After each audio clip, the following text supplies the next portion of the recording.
এটি হচ্ছে জামালপুর জেলার নান্দিনা গোপালপুর ভাটছড়া ইউনিয়ন। এই নদীটি হচ্ছে বানার নদী। এই এলাকাটির নাম দুইটি জায়গার এই বানার নদীর সংযোগ, দুই এলাকার সংযোগ এই কাঠের ব্রিজের মাধ্যমে যাতায়াত করে প্রায় প্রতিদিন আমরা সাধারণ মানুষের কাছ থেকে জানতে পারলাম 5-6 হাজার লোকের যাতায়াত আছে এইখান থেকে, এই ব্রিজ থেকে, এই কাঠের ব্রিজের মাধ্যমে যাতায়াত, যেখানে সংযোগ সেতু হিসাবে একটি কাঠের সেতু বৈঠেমারি আর জিগারতলা। ভাইজান, আপনি কি এই এলাকার বাসিন্দা? জি না, আমি এখানের পাশাপাশি মসজিদে আমি ইমাম সাহেব। এই যে এখানে আশেপাশে কোনো ব্রিজ নাই, এই জিগারতলা আর বৈঠামারি মনে হয় এলাকাটা, বৈঠামারি এই এলাকার কোনো সংযোগ সেতু নাই, মানুষ আসলে এইভাবে কিভাবে যাতায়াত করে? এখানে মানুষ অনেক কষ্টের মাধ্যমে যাতায়াত করতেছে, অনেকেই বৈশা পার হচ্ছে, অনেকেই ঘুরে যাচ্ছে, অনেক দূর দিয়ে ঘুরে যাচ্ছে, এখান দিয়ে যাওয়া তাতে অনেকের যাতায়াত কষ্ট হচ্ছে।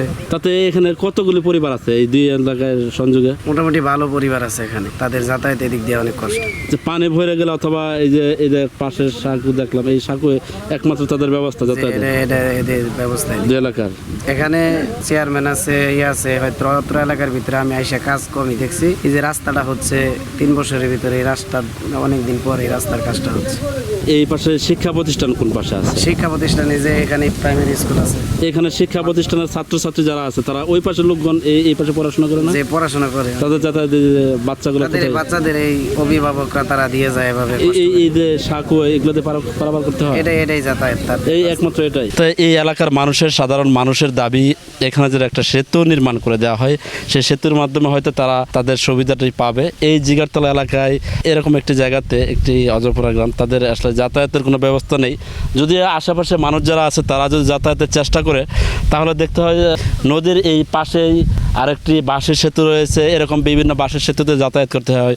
ভাইজানের নাম কি? আমার নাম মোহাম্মদ আব্দুল মান্নান। আপনি কি এই এলাকার বাসিন্দা? এই ইউনিয়নের এলাকার বাসিন্দা। কোনটা, বৈঠামারি না জিগারতলা? এখানে তো দুইটা পাশাপাশি। আমি বৈঠামারির বাসিন্দা। বৈঠামারির বাসিন্দা। একটু জোরে বলবেন। কি নদী? বানার নদী। হ্যাঁ, বানার নদী। এই এলাকার লোকজনের যাতায়াত ব্যবস্থা কি? যাতায়াত ব্যবস্থায় যে আগে এমনি বাঁশের শাক আছিল, তার মধ্যে বেলা দিয়ে যাইতো, এটা কাঠের শাক হওয়াতে লোকজন যাইতে পারে। তা অনেকেই ভয় পায়, আবার অনেকেই এই হাইটে যায়, বসে হামাগুড়ি দিয়ে যাচ্ছে। হ্যাঁ। এই পাশে কি শিক্ষা প্রতিষ্ঠান আছে? এই পাশে শিক্ষা প্রতিষ্ঠান আছে, এই পাশে আমাদের এই পাশে আছে। ওই পাশে কি শিক্ষা প্রতিষ্ঠান? ওইবারে প্রাথমিক বিদ্যালয়টা আছে, এটা দূরে, এটা কাছে। এই এলাকার যারা আছে শিক্ষা প্রতিষ্ঠানের ছাত্রছাত্রী, এরা কিভাবে আসে? এরা এই যে শাক দিয়ে আসে কষ্ট করে, আবার ওই যে পোলাপানগুলো আসতেও ভয় পায়। রুগী ঠুগি এলাকার কিভাবে? রুগী এখন এইটা দিয়ে আনন্দ লাগে, কষ্ট করে, ওই যে কুলে টুলে করে নিয়ে আসে, মানুষের ধরে বার করে দেয়।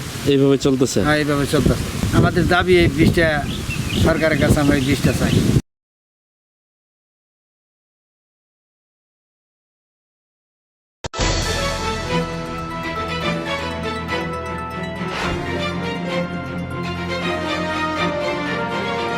নিউজ এবি 24, সত্যের সন্ধানে সাহসিকতা।